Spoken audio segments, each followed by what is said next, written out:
محمد بن قاسم کا پورا نام عماد الدین محمد بن قاسم تھا، جو بنوامیہ کے ایک مشہور سپہ سالار حجاج بن یوسف کے بھتیجے تھے۔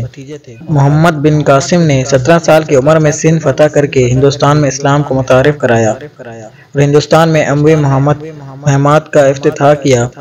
ان کو اس عظیم فتح کے باعث ہندوستان اور پاکستان کے مسلمانوں میں ایک مسیحا کا اعزاز حاصل ہے، اور اس لیے سندھ کو باب الاسلام کہا جاتا ہے، کیونکہ ہندوستان پر اسلام کا دروازہ یہیں سے کھلا۔ محمد بن قاسم 31 دسمبر 695 میں طائف میں پیدا ہوئے۔ ان کے والد خاندان کے ممتاز افراد میں شمار کیے جاتے تھے۔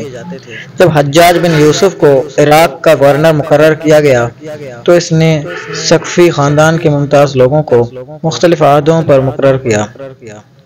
ان میں محمد کے والد قاسم بھی تھے، جو بصرہ کے گورنری پر فائز تھے۔ اس طرح محمد بن قاسم کی ابتدائی تربیت بصرہ میں ہوئی۔ تقریباً 5 سال کی عمر میں ان کے والد کا انتقال ہو گیا۔ بچپن ہی سے محمد بن قاسم مستقبل کا ذہین اور قابل شخص نظر آتا تھا۔ غربت کی وجہ سے اعلیٰ تعلیم حاصل کرنے کی خواہش پوری نہ کر سکے، اس لیے ابتدائی تعلیم کے بعد فوج میں بھرتی ہو گئے۔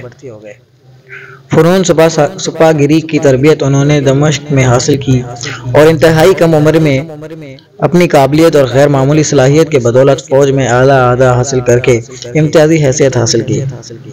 15 سال کی عمر میں 708 کو ایران میں کردوں کی بغاوت کے خاتمے کے لیے انہیں سپہ سالاری کے فرائض سونپے گئے۔ اس وقت بنوامیہ کے حکمران ولید بن عبد الملک کا دور تھا اور حجاج بن یوسف عراق کا گورنر تھا۔ اس مہم میں محمد بن قاسم نے کامیابی حاصل کی اور ایک معمولی چھاؤنی شیراز کو ایک خاص شہر بنا دیا۔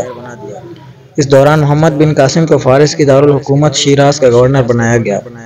اس وقت اس کی عمر 17 برس تھی۔